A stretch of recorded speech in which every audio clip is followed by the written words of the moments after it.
Els darrers dies del desembre de 1881, per primera vegada i després de 13 intents, arribava el tren a Vilanova i la Geltrú de la mà de Francesc Gomà i Ferran. El material rodant, les locomotores del tipus conegut com a Carolines i els cotxes de viatgers Harland pel nom de la companyia constructora, els va adquirir als Estats Units. La concessió s'aconsegueix per llei estatal del gener de 1877 i el 30 de novembre ja estava llest el projecte memòria que es conserva al fons documental del Museu del Ferrocarril de Catalunya. En aquests documents originals podem observar el perfil general de la primera línia que volia construir des de Barcelona fins a Valls per la costa, amb la intenció de futur de continuar després a Madrid. El projecte mostra la planificació de la primera secció programada per arribar a Vilanova i la Geltrú amb sortida des de Barcelona, on es veu la ubicació de l'estació per sota del castell de Montjuïc, propera al port, amb l'interès de facilitar el trasllat de mercaderies. El nom de la primera societat creada per a la línia era Ferrocarril de Valls a Villanueva i Barcelona, però abans de la inauguració d'aquest primer tram,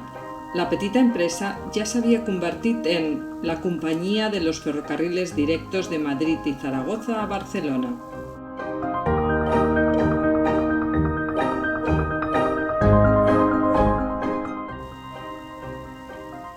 La de Vilanova és l'estació més gran de la línia entre Barcelona i Vilanova, un privilegi que es va reservar al seu promotor. Aquesta línia és una de les més utilitzades en tràfic de passatgers després de la de Mataró.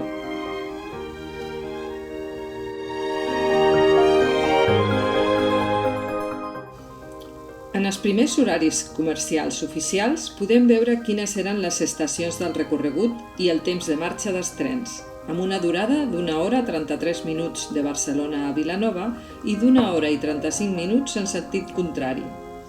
En els 12 intents anteriors, els projectes no havien sortit endavant, entre altres raons perquè ja existia una línia paral·lela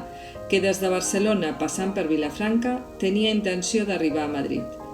Però altres motius els trobem en la poca solvència que alguns projectes presentaven per a salvar les dificultats tècniques i econòmiques necessàries per a construir aquesta nova línia fèrrea costanera. En el projecte de Gomà destaquen les magnífiques obres d'enginyeria que es van haver d'emprendre per travessar el massís del Garraf a prop de la costa. Aquesta era una de les raons de la gran dificultat de portar a terme la construcció de la línia, en un moment en el que no hi havia els moderns mitjans d'infraestructura actual. Va ser necessari construir 14 galeries subterrànies, 3 viaductes, un pont i diversos murs de defensa. Gomà, un indià que havia anat a Cuba a fer fortuna, va ser un prohom, un emprenedor, un visionari, fill d'una de les primeres famílies catalanes propietàries de fàbrica tèxtil. Tant a l'antiga colònia espanyola de Cuba, on va viure més de 22 anys, com en els viatges que des d'allà va poder fer als Estats Units, ja havia pogut veure el progrés que el ferrocarril facilitava en molts àmbits econòmics, industrials, urbanístics i socials, i va decidir que portaria aquest i altres avenços a la seva localitat i país natal per tal de propiciar el seu desenvolupament.